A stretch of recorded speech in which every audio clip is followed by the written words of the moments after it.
2 or 3 years ago, the number of boats on the canal started to go up. And that wasn't because necessarily there was a massive enthusiasm for living on boats, but there was a massive problem because people who were renting houses and flats in London in Zone 1 and 2 before now couldn't afford to. And now the boats are parked 2 and 3 deep all the way through London. The approach the Canal and Rivers Trust has taken to trying to solve that problem is to move people regularly. The idea being that if everyone's moving, then there'll be a space for people coming in from London visiting. Though having watched the overcrowding situation in London since they introduced those changes, it doesn't seem to really be having much of an impact on it. It just means all the boats are moving all the time, but there's just as many boats as there were before. And that's meant inevitably that people's lives have got much more difficult. I'm not touching that boat. Okay.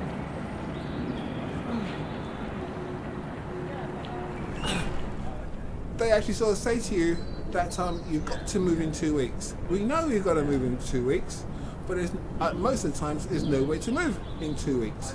Okay, so they're actually sort of saying to you, if you don't move in 2 weeks, we're going to cut your license. Yeah. So they turn around and sort of say, if you don't actually sort of move every 2 weeks, then when you come to get your license again, we're going to cut it back to about 3 months, and then we're going to police you. Hey, hold on a minute! I didn't know this was a prison! Da da da da! Don't tell me about the canal. I basically made the canal, but there's things they've turned up, they're actually sort of bringing up all these rules and regulations that people who's actually sort of been there before them times, and they're not taking in noticing of these people. They're still taking these people as normal people, and they say, no, I've been da da da da da da da. So those people are getting them pushed off. Yeah, quite a few of them.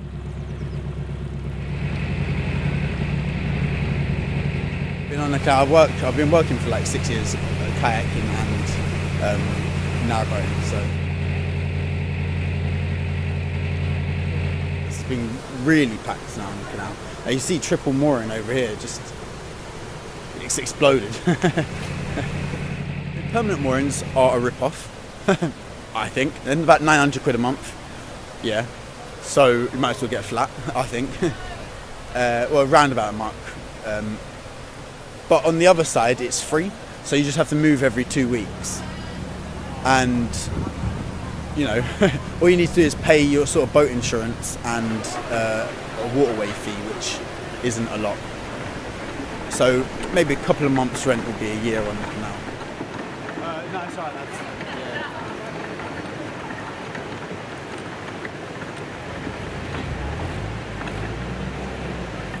There's a lot of new boaters on the canal, and that means that there's a lot of people who've lived in flats for all of their lives who suddenly moved onto canals, and there's a real difference between the culture in boats and the culture in flats, because if you live in a flat, you don't need anything from your neighbour other than to be left alone, not to have a noise.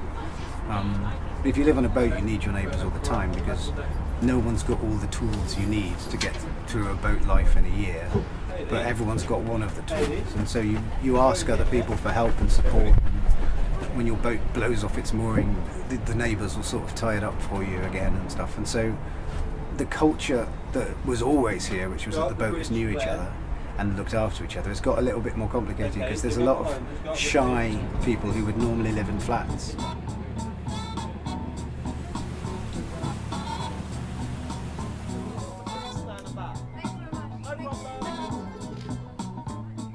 Oh look, there's a nice little party going on there. Bit of riverside community stuff.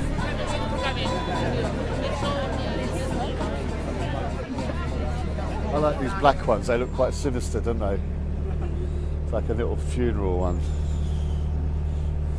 These probably got about 3 bedrooms on and a nice living space.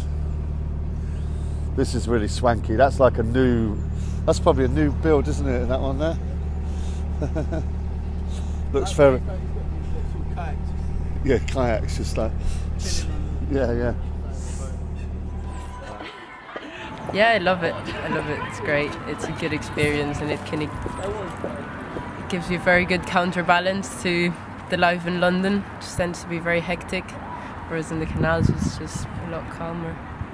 The weirdest aspect, having to empty your own shit. Don't know if you've heard that one, but yeah, the toilet's like a deposit that you kind of get and then you empty in the points along the canal. I think it's always very tempting to like peek into people's boats whenever there's like an open window. I go like, But yeah, as for drunk people, I remember a friend telling me that once she woke up and she had a couple having sex on the roof of his boat. It was really fucking... And when she like told them off, they were so drunk, they were just like... They weren't really aware that it was actually private property kind of thing, so they got like, oh, what are you doing here? It's like, no, what are you doing here in my rooftop? It's fun, it's like, it's a very different kind of style of living. See if I've got any beer left. They're thinking about privatising it. They're thinking about privatising it. And I actually sort of think underground, buses, gas, whatever the people has got, they come along and take it.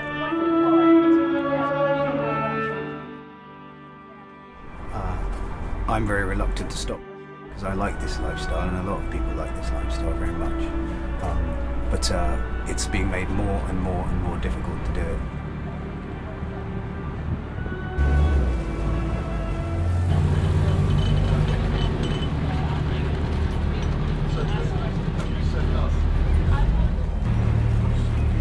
But all the madness of London's finally, its fingers have finally reached onto the canal as well now.